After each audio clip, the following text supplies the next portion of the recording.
Ora a todos esperando de que Dios sea bendiciendo cada uno de sus hogares y que si tú estás pasando alguna necesidad, Dios va a ser tu guía, va a ser tu sostén.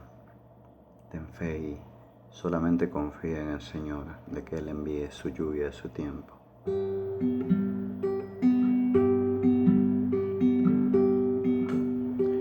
Dios manda lluvia,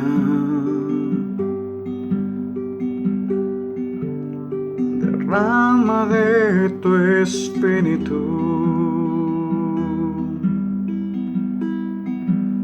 desciende tu fuego, sana mis heridas, sálvame, Señor.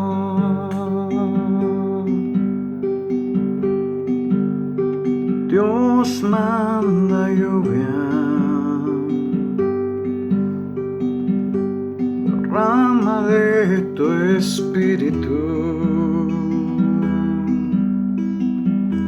envía hoy tu fuego, sana mis heridas, sálvame, Señor. Manda la lluvia, el rocío de tu amor, llenando las vidas de tu pueblo hoy, Señor.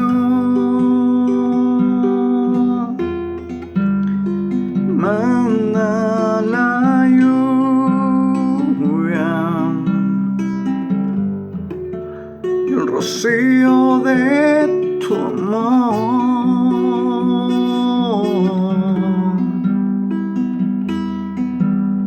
incita mi vida,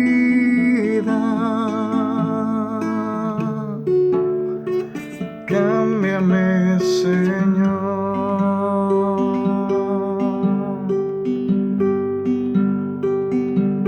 Visita mi vida,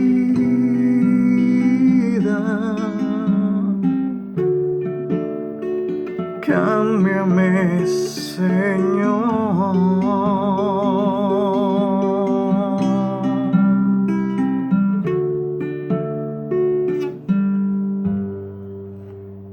Que Dios sea bendiciendo tu casa y tu hogar donde quiera que tú vayas.